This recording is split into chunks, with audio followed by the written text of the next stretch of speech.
தேவனால் சாட்சி பெற்றவனாயிருந்தான். அவன் கர்த்தருக்கு பயப்படுவனாயிருந்தான். அவன் சன்மார்க்க ஜீவன் ஜீவிக்கிறவனாய் இருந்தான். அவன் ஒரு உத்தமனாய் காணப்பட்டான். தேவனுக்கு பயப்படுவனாய் காணப்பட்டான். இந்த சிநேகிதர்களை யோபு அவன் ஒரு மறுமொழியாக அவளை திட்டவில்லை, அவளுக்கு விரோதமாய் பேசவில்லை. ஆமென், அல்லேலூயா. அவள் சொல்வதையெல்லாம் காதிலே வாங்கி கொண்டே இருந்தான் இந்த யோபு. யோபு தன்னுடைய சிநேகிதர்களுக்காக ஜெபம் பண்ணினான். இந்த சிநேகிதர்கள் யார்? அவனை குற்றப்படுத்துகிறவர்கள். நீ பாவம் செய்தவன், அதனால தான் உனக்கு அந்த இழப்பு.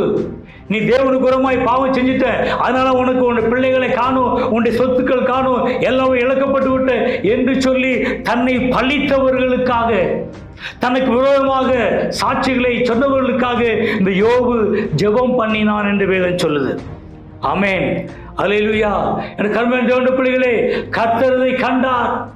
யோபு தன்னுடைய செயலுக்காக ஜெபம் செய்த போது கர்த்தர் அவனுடைய சிறையிருப்பை மாற்றினார். ஆமென், அல்லேலூயா. எனக்கு கர்மன் தேவனுடைய பிள்ளைகளே, இன்றைக்கே நம்முடைய சிறையிருப்பு நமக்கு ஏன் அநேக நாட்களாய் சரீரத்திலே வியாதி, அநேக நாட்களாய் ஏன் நம்முடைய வாழ்க்கையில தரித்திரம், அநேக நாட்களாய் ஏன் நம்முடைய வாழ்க்கையிலே போராட்டங்கள், ஏன் நாம் பிசாசின் பிடிக்குள்ளாய் சிறைப்பட்டு காணப்பட்டு கொண்டிருக்கிறோம்? இந்த கர்மன் தேவனுடைய பிள்ளைகளே, நமக்கு உரமாய் எழும்புதவர்களை இன்றைக்கு மன்னிப்பதற்கு நாம் தயாரில்லை.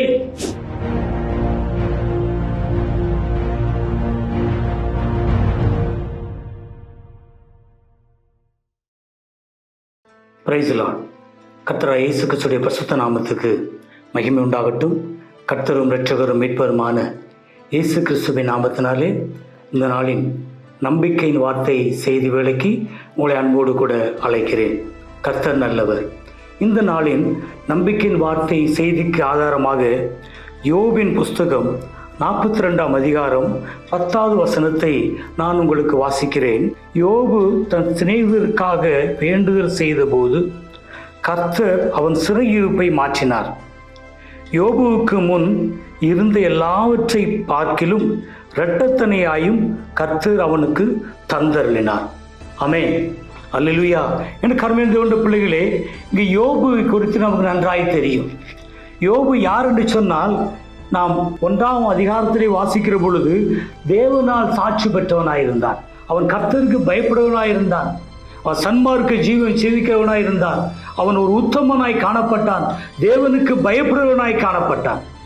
இப்படிப்பட்ட யோபுவை பிசாசானவன் ஒரு நாளிலே அவன் தேவனிடத்திலே போய் நின்று அவனுக்கு உண்டானவர்கள் எல்லாம் எடுத்து பாரும், அவன் உண்மை தூசிக்கானோ இல்லையோ என்று சொல்லி பாரும் என்று சொன்ன ஒரு காட்சியை நாம் வேதத்திலே வாசிக்கிறோம்.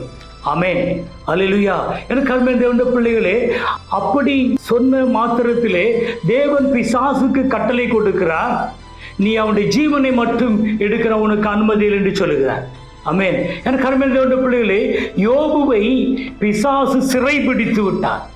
அவனுடைய பிள்ளைகளை கொண்டு விட்டான், அவனுடைய சம்பத்துக்களை அழித்து விட்டான், குதிரைகள், அவனுக்கு இருந்த படைகள், அவனுக்கு என்னென்ன சொத்துக்கள் எல்லாம் இருந்ததோ எல்லாவற்றையும் சர்வநாசமாக்கி விட்டான். ஆமென், அல்லேலூயா. அது மாத்திரமல்ல, அவனுக்கு கொடிய புண்ணுள்ள வேதனைகளை கொடுத்து அவன் மிகவும் பயங்கரமாய் அவன் தன்னை வெறுக்கிற அளவுக்கு, அவன் உடம்பெல்லாம் கொப்புளங்கள் சாம்பலை அள்ளி போட்டுக் கொள்கிற அளவுக்கு பயங்கரமான வேதனையான காரியங்களை பிசாசானவன் அவனுக்கு செய்தான். சிறையிருப்பிலே கொண்டு வைத்து விட்டான். அநேக இழப்புகள், புண்கள், வேதனைகள். எனக்கு அருமையான தேவனுடைய பிள்ளைகளே, இவ்விதமான ஒரு சூழ்நிலை காணப்படுகிற பொழுது அவனுடைய மனைவியும் அவனை சொல்லுகிறார், ஓ நீ ஏன் இன்னும் ஜீவனை வைத்திருக்கிற, ஓ தேவனை தூஷித்து ஜீவனை விடு என்று சொல்லுகிறான். சொல்றான், பைத்தியக்காரி பேசுகிறது போல் பேசுகிறாய், கர்த்தரிடத்திலே நன்மை பெற்ற நாம் தீமையும் பெறக்கூடாதோ? எனக்கு அருமையான தேவனுடைய பிள்ளைகளே, அவன் தேவனுக்கு பயப்படுகிறவனாய் இருந்தபடினாலே தனக்கு வந்த எல்லா துன்பங்களிலும், தனக்கு வந்த எல்லா வேதனைகளிலும், பிசாசு கொண்டு வந்த எல்லா சிறையிருப்புகளிலும் அவன் தேவனை தூஷிக்கவில்லை, தேவனுக்காய் சாட்சியாய் நின்றான். ஆமென், அல்லேலூயா. இந்த தருணத்திலே எனக்கு அருமையான தேவனுடைய பிள்ளைகளே, அவன் சிறை பிடிக்கப்பட்டு அவன் புண்களாலே வாதிக்கப்பட்டு எல்லாவற்றையும் இழந்து கொண்டிருக்கிற அந்த நேரத்திலே அவனுடைய சிநேகிதர்கள் எல்லாம் ஒவ்வொருவராய் வந்து அவனை பழிக்கிறார்கள், அவனை தூஷிக்கிறார்கள். நீ ஏதோ பாவம் பண்ணிட்ட, தேவனுக்கு உரமான பாவங்களை செய்துட்ட, நீ அப்படிப்பட்ட பாவத்தை செஞ்ச, இப்படிப்பட்ட பாவத்தை செய்தேன்னு சொல்லி ஒவ்வொரு நாளும் ஒவ்வொருவராய் விரோதமாய் வந்து அவனை என்ன செய்தார்கள்? வேதனைப்படுத்தினார்கள். அல்லேலூயா, அல்லேலூயா.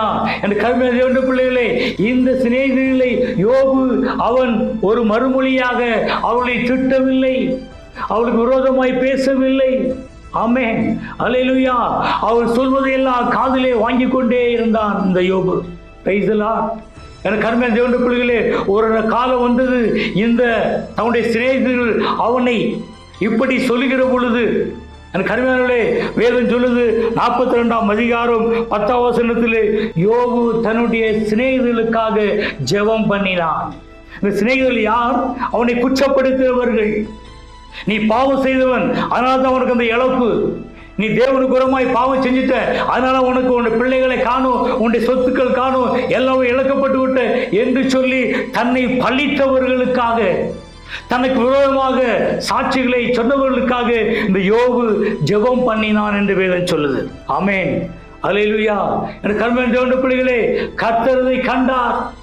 யோபு தன்னுடைய செயலுக்காக ஜெபம் செய்த போது கர்த்தர் அவனுடைய சிறையிருப்பை மாற்றினார். ஆமென், அல்லேலூயா. என் கர்ம தேவனுடைய பிள்ளைகளே, இன்றைக்கு ஏன் நம்முடைய சிறையிருப்பு நமக்கு? ஏன் அநேக நாட்களாய் சரீரத்திலே வியாதி, அநேக நாட்களாய் ஏன் நம்முடைய வாழ்க்கையில தரித்திரம், அநேக நாட்களாய் ஏன் நம்முடைய வாழ்க்கையிலே போராட்டங்கள், ஏன் நாம் பிசாசின் பிடிக்குள்ளாய் சிறைப்பட்டு காணப்பட்டு கொண்டிருக்கிறோம்? இந்த கர்ம தேவனுடைய பிள்ளைகளே, நமக்கு விரோதமாய் எழும்புகிறவர்களை இன்றைக்கு மன்னிப்பதற்கு நாம் தயாரில்லை. ஆமென், அல்லேலூயா. என் கர்ம தேவனுடைய பிள்ளைகளே, நாம் ஒருவர் பாவங்களை நாம் மன்னிக்கிற பொழுதுதான் நம்முடைய தேவாதி தேவன் நம்முடைய பாவங்களை மன்னிக்கிறார் என்று வேதம் சொல்லுது. நம்முடைய சிறையிருப்பு மாற வேண்டுமானால், நம்முடைய வாழ்க்கையிலே காணப்படுகிற வியாதி, வாழ்க்கையிலே காணப்படுகிற போராட்டங்கள், வாழ்க்கையிலே காணப்படுகிற பிரச்சனைகள், சிறையிருப்புகள் மாற வேண்டுமானால், நமக்கு எதிராய் வந்த, ஆமென், அல்லேலூயா, நமக்கு எதிராய் பேசிக் கொண்டிருக்கிற, நமக்கு விரோதமாய் சாட்சிகளை சொல்லிக் கொண்டிருக்கிறவர்களுக்காய் நாம் ஜெபிக்க வேண்டியது அவசியம் என்பதை இந்த வேதவசனம் திட்டமாக சொல்லுகிறது. அப்படி நாம் ஜெபிக்கிற பொழுதுதான் என் கர்ம தேவனுடைய பிள்ளைகளே, வேதம் சொல்லுது, கர்த்தர் யோபின் சிறையிருப்பை மாற்றினார். ஆமென், அல்லேலூயா, அல்லேலூயா. நம்முடைய பாவங்கள் மன்னிக்கப்படணும், நம்முடைய வியாதிகள் சுத்தமடையணும், நம்முடைய சரீரத்திலே காணப்படுற நீண்ட நாள் விலகினங்கள் மாறணும்னு சொன்னால், இந்த கர்ம தேவனுடைய பிள்ளைகளே, நமக்கு விரோதமாய் எழும்பி, நமக்கு விரோதமாய் சாட்சி சொல்லி, நமக்கு விரோதமாய் பழித்து கொண்டிருக்கிறவர்களுக்காக அவளை மன்னித்து அவளுக்காக ஜெபிக்கிற பொழுது, ஜெபம் செய்கிற பொழுது, கர்த்தர் நம்முடைய அந்த சிறையிருப்பை, நம்முடைய அந்த பலகீனங்களை அவர் மாற்றுகிறார் என்று வேதம் சொல்லுது. ஆமென், அல்லேலூயா. பிறருக்காக ஜெபிக்காமல் நமக்கு விடுதலை கிடைக்காது, பிறரை மன்னிக்காமல் நமக்கு விடுதலை கிடைக்காது. ஆமென், அப்படிதான் வேதம் சொல்லுது. எனக்கு கர்ம தேவனுடைய பிள்ளைகளே, தாவீதை கர்த்தர் உயர்த்த காரணம் என்ன? நாம் வாசிக்கிற 1 சாமுவேல் 26ஆம் அதிகாரம் 7, 8, 9 வசனத்தை வாசிக்கிற பொழுது, இந்த தாவீதை இந்த சவுலானவன் அநேக முறை அம்பெய்து கொல்ல முயற்சித்தான். ஆனால் தாவீதுக்கோ கையெட்டின் தூரத்துக்கு சவுல் கிடைக்கிற பொழுது, அவனை கொன்று போட்ட வகை இருக்கிற பொழுது, அவன் வார்த்தை சொன்னான், தேவனால் அபிஷேகம் பண்ணப்பட்ட ஒரு மனிதன் மேல் நான் கை போடுவது எப்படி என்று சொல்லி. ஆமென், அல்லேலூயா, அல்லேலூயா. என் கர்ம தேவனுடைய பிள்ளைகளே, தாவீது நினைத்திருந்தால் சவுலை அந்த இடத்திலே குத்தி அவனை வெட்டி கொண்டிருக்க முடியும். அவன் என்ன சொன்னா, தேவன் அபிஷேகம் பண்ணின ஒரு மனுஷன், அவன் நான் எப்படி கை போடுவேன்? அல்லேலூயா. என் கர்ம தேவனுடைய பிள்ளைகளே, கர்த்தர் தாவீதை உயர்த்த காரணம், அவனுடைய எதிரியாகிய சவுலை அவன் மன்னித்தான்.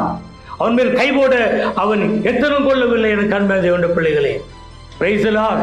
இன்னைக்கு சிறையிருப்போடு காணப்பட்டு கொண்டிருக்கிற உங்களுடைய வாழ்க்கையில இன்னைக்கு இந்த வார்த்தை கேட்டுக்கொண்டிருக்கிற எனக்கு அருமையான சகோதரனே, சகோதரியே, ஒருவேளை அநேக நாட்களாக வியாதியில பிடிக்கப்பட்டிருக்கலாம். உங்க சிறையிருப்பு மாறுன்னு சொன்னா, யோபை போல சிறையிருக்காய் ஜெபித்தது போல, அவளுக்காய் மன்னித்தது போல நாம் அனைவரை மன்னிக்க வேண்டும். ஆமென். நம்முடைய கிறிஸ்தவத்தின் ஆதாரமே மன்னிப்பு என்பதாக தான் வேதத்திலே வாசிக்கிறோம். மன்னிக்காம கிறிஸ்துவத்தை அறிவிக்க முடியாது, மன்னிக்காம இயேசு கிறிஸ்துவை நாம் பறைசாற்ற முடியாது. பிரைஸ் தி லார்ட், அல்லேலூயா. யோபை போல நம்முடைய செயல்களுக்காக நாம் ஜெபிப்போம், செயல்களை மன்னிப்போம். நிச்சயமாய் கர்த்தர் நம்முடைய சிறையிருப்பை மாற்றுவார். ஆமென், ஆமென். ஜெபிக்கலாம். பரலோக பிதாவே, இந்த வேளையிலே உங்களுடைய வார்த்தையை கேட்டுக்கொண்டிருந்த உங்களுடைய பிள்ளைகளுக்காக ஜெபிக்கிறேன். இயேசு கிறிஸ்துவே, யோபு தன்னுடைய சிநேகிதர்களுக்காக, யோபுக்கு விரோதமாய் பேசின தன்னுடைய சிநேகிதர்களுக்காக அவள் ஜெபம் பண்ணினான். கர்த்தர் அவனுடைய சிறையிருப்பை மாற்றினீர் என்று சொல்லி நவேத்தில் வாசிக்கிறோம். ஆண்டவரே, இந்த நாட்களில் ஒருவேளை சிறையிருப்பிலே பிடிக்கப்பட்டிருக்கிற வியாதியிலே, பலகீனத்திலே, ஆண்டவரே, பயங்கரமான போராட்டத்திலே பிடிக்கப்பட்டிருக்கிற ஒவ்வொரு பிள்ளைகளுக்காக ஜெபிக்கிறேன். அவருடைய சிறையிருப்புகள் மாற இந்த நாட்களிலே அவருடைய சகோதரனை அவர் மன்னிக்கட்டும், அவருடைய தகப்பனாரை மன்னிக்கட்டும், அவருடைய குடும்பத்தாரை மன்னிக்கட்டும். அவருடைய உறவை எழும்பினரை மன்னிக்கிற சுபாவத்தை இன்றைக்கு ஏற்படுத்தி கொடுப்பீராக. நீ விடுதலை தரும்படியா ஜெபிக்கிறேன். அவருடைய சிறையிருப்பை மாற்றும்படியா ஜெபிக்கிறேன். இயேசு கிறிஸ்துவாகிய உம்முடைய நாமத்தில் ஜெபிக்கிறேன், ஜீவனுள்ள நல்ல பிதாவே. ஆமேன், ஆமேன்.